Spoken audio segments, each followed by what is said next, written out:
बात करने वाले हैं हम कार्बन साइकिल की। तो कार्बन साइकिल की मेन कहानी चालू होगी carbon dioxide students, carbon dioxide से। तो आपको तो पता है ना कि एटमॉस्फेयर में कार्बन डाइऑक्साइड होता है।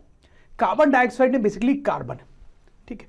तो क्या होता है कि ये कार्बन डाइऑक्साइड जो है वो प्लांट्स द्वारा यूज किया जाता है बाय फोटोसिंथेसिस। पता है आपको, बड़ा इंपॉर्टेंट प्रोसेस होता है फोटोसिंथेसिस। आपको पता है, ये कई बार हम उसकी बात कर चुके हैं कि फोटोसिंथेसिस में प्लांट जो है कार्बन डाइऑक्साइड लेते हैं, वाटर लेते हैं रूट्स के थ्रू और ऑक्सीजन बनाते हैं।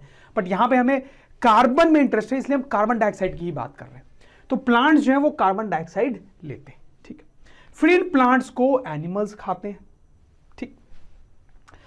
अब होता क्या है, अगर आप एनिमल्स को देखो तो एनिमल्स में रेस्पिरेशन होता है ना। तो एनिमल्स जब ब्रीद इन करते हैं तो ऑक्सीजन लेते हैं, लेकिन जब ब्रीद आउट करते हैं तो कार्बन डाइऑक्साइड प्रोड्यूस करते हैं। तो यहां पे हमें कार्बन डाइऑक्साइड में इंटरेस्ट है।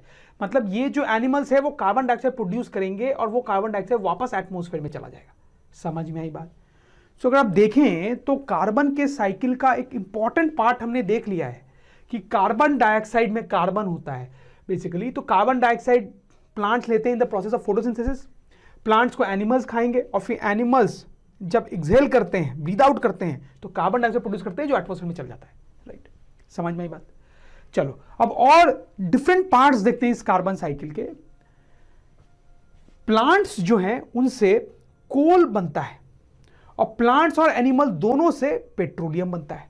कैसे बनता है ये बात भी हमने कई बार की हुई है, थोड़ा सा रिपीट भी कर सकते हैं।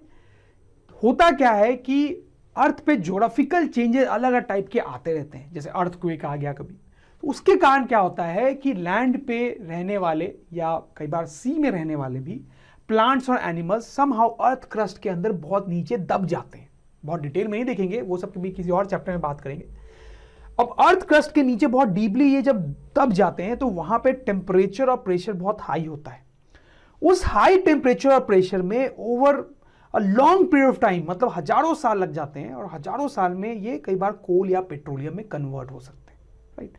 और खास बात यह कि कोल और पेट्रोलियम में प्योर कार्बन ही होता है, मोस्टली कार्बन ही होता है।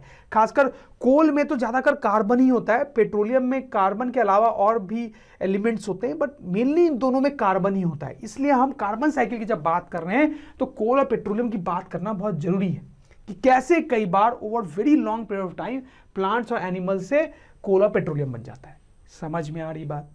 अब देखो क्या होता है कि कोल और पेट्रोलियम को बर्न किया जाता है, बर्निंग होती है उनसे वापस कार्बन डाइऑक्साइड बनता है बेसिकली। जैसे मैं बताऊं, कोल को हम बर्न करते हैं ना कई बार, ठीक है, कुकिंग के लिए फॉर एग्जांपल। तो उसमें क्या होता है स्टूडेंट्स, उसमें कई सारे गैसेस प्रोड्यूस होती है, मेनली कार्बन डाइऑक्साइड। तो वही बोला जा रहा है कि कोल के बर्निंग से कार्बन डाइऑक्साइड प्रोड्यूस होता है जो कि एटमॉस्फेयर में मिल जाता है। वैसे पेट्रोलियम के साथ भी होता है। पेट्रोलियम को आपको पता ही है, खासकर व्हीकल्स में यूज करते हैं, ठीक। तो व्हीकल्स में जब पेट्रोलियम डालते हैं ना, तो बेसिकली जब ये व्हीकल चलता है तो अंदर में पेट्रोलियम जल ही रहा होता है, वो भी बर्निंग हो रही होती है। हालांकि आपको फ्लेम नहीं दिखाई देता कोई, बट हो रही है बर्निंग ही। तो उसके एग्जॉस्ट से, व्हीकल्स के एग्जॉस्ट से जो गैसेस निकलती है उसमें कार्बन डाइऑक्साइड भी होता है, ठीक। तो वंस अगेन दोनों के बर्निंग से कार्बन डाइऑक्साइड बनता है जो वापस एटमॉस्फेयर में आ जाता है। समझ रहे हो? इनफैक्ट कई बार प्लांट्स से जो वुड लेते हैं उसको भी बर्न करते हैं तो कार्बन डाइऑक्साइड गैस प्रोड्यूस होती है। तो प्लांट के बर्निंग से डायरेक्ट भी कार्बन डाइऑक्साइड प्रोड्यूस होती है। समझ में आई बात आपको? तो दिस इज वेरी इंपॉर्टेंट कि एटमॉस्फेयर में जो कार्बन डाइऑक्साइड है वो प्लांट्स लेते हैं, लेकिन वो कार्बन डाइऑक्साइड कम नहीं होता है। क्यों? क्योंकि एनिमल्स वो कार्बन डाइऑक्साइड वापस एटमॉस्फेयर में दे देते हैं, या फिर बर्निंग का ये जो प्रोसेस है उससे भी कार्बन डाइऑक्साइड वापस एटमॉस्फेयर में आता है। समझ रहे ना आप बात? Very important students, very important. तो देखा जाए तो कार्बन के साइकिल का मेजर पोर्शन हमने कवर कर लिया है। हालांकि छोटी छोटी और बातें भी हैं यहां पे, जैसे मैं आपको बताता हूं। जैसे कि कार्बन डाइऑक्साइड से कार्बोनेट बनता है और उस कार्बोनेट से ऐसे लाइम स्टोन्स बनते हैं जो शायद आपने देखे हो। तो कैसे बनते हैं मैं आपको बताता हूं। जैसे जो ओशंस होते हैं ना, उसके ऊपर भी एटमॉस्फेयर है, ठीक है, और उस एटमॉस्फेयर में कार्बन डाइऑक्साइड है। तो कुछ कार्बन डाइऑक्साइड जो एटमॉस्फेयर में है वो वाटर में डिसॉल्व हो जाता है बेसिकली। तो जो ओशन में वाटर है, बड़ी इंटरेस्टिंगली उसमें भी कार्बन डाइऑक्साइड है, सिर्फ एटमॉस्फेयर में नहीं है, उस ओशन में भी है। कहां से आया? क्योंकि एटमॉस्फेयर का कार्बन डाइऑक्साइड उसमें डिसॉल्व हो गया है, ठीक है। तो वो कार्बन डाइऑक्साइड जब वाटर में डिसॉल्व हो जाता है तो वो कार्बोनेट बनाता है। वही carbonate over long period of time can get converted into limestone. और इस टाइप के लाइमस्टोन आपने एटलीस्ट रियल लाइफ में नहीं तो टीवी वगैरह में डिस्कवरी चैनल पे देखा होगा स्टूडेंट्स, ठीक है। तो ये भी कार्बन से ही बना है बेसिकली।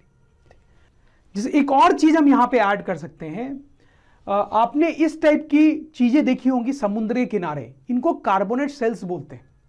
तो कुछ एक्वेटिक एनिमल्स होते हैं स्टूडेंट्स जो कि इन कार्बोनेट सेल्स को बनाते हैं। कैसे बनाते हैं? जैसे मैंने आपको बताया ना कि ओशंस में कार्बन डाइऑक्साइड डिसॉल्व रहता है और ओशंस में एक्वेटिक एनिमल्स भी रहते हैं। तो वो एक्वेटिक एनिमल्स उस डिसॉल्व कार्बन डाइऑक्साइड का यूज करके ये कार्बोनेट सेल्स बनाते हैं। समझ में आई बात? तो हम बोल सकते हैं कि एनिमल्स जो है वही ये कार्बोनेट सेल्स भी बनाते हैं जिनमें बेसिकली कार्बन होता है, राइट स्टूडेंट्स।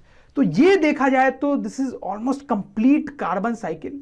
बट अगर मैं आपको रियलिटी बताऊं तो कार्बन जो है वो इतना यूजफुल कंपाउंड है कि वो दुनिया में हर जगह पाया जाता है। तो अगर सही में कार्बन की पूरी साइकिल बनाई जाए तो बहुत ही ज्यादा इलॉबरेट और कॉम्प्लिकेटेड होगी। बट फिर भी ये जो साइकिल हमने बनाई है ये कार्बन का मोस्ट ऑफ द जो सर्कुलेशन है नेचर में वो कैप्चर करती है और आपको बिल्कुल याद होना चाहिए। तो अब ये साइकिल को थोड़ा डिम करके इसमें जो भी इंपॉर्टेंट पॉइंट्स थे वो सब मैंने आपको लिख के दे दिए ताकि एग्जाम में इसके बारे में लिखना पड़े तो आप बिल्कुल अच्छे से लिख सके। तो वीडियो को पॉज करके आपको सारे पॉइंट्स पढ़ने चाहिए और देखने चाहिए कि हाँ वो सारे आपको समझ में आए कि नहीं, और वो तो मेरी गारंटी है कि आपको समझ में तो आएगा ही, राइट स्टूडेंट्स। अब एक चीज और मैं आपको बताना चाहता हूं इस कार्बन साइकिल से रिलेटेड कि पिछले कुछ सालों में, डिकेड्स में, ये कार्बन साइकिल थोड़ी डिस्टर्ब हो गई है। क्या हुआ है आप देखो कि कोल और पेट्रोलियम की एक्सेसिव बर्निंग हम करने लगे। पेट्रोलियम का बहुत यूज बढ़ गया है दुनिया में स्टूडेंट्स। आप किसी भी रोड को देखो उस पर इतनी सारी कार्स आपको चलती हुई दिखाई देंगी, मतलब पेट्रोलियम का बहुत एक्सेसिव यूज हो रहा है। वैसे कोल, फैक्ट्रीज में कोल बहुत ज्यादा यूज हो रहा है। तो इन दोनों की बहुत बर्निंग होगी तो क्या होगी, क्या होगा? कार्बन डाइऑक्साइड ज्यादा प्रोड्यूस होगा। तो एटमॉस्फेयर में कार्बन डाइऑक्साइड का अमाउंट बढ़ रहा है। और साथ ही में क्या हो रहा है अगर आप देखें कि कार्बन डाइऑक्साइड को निकालने का क्या तरीका है एटमॉस्फेयर से? प्लांट्स।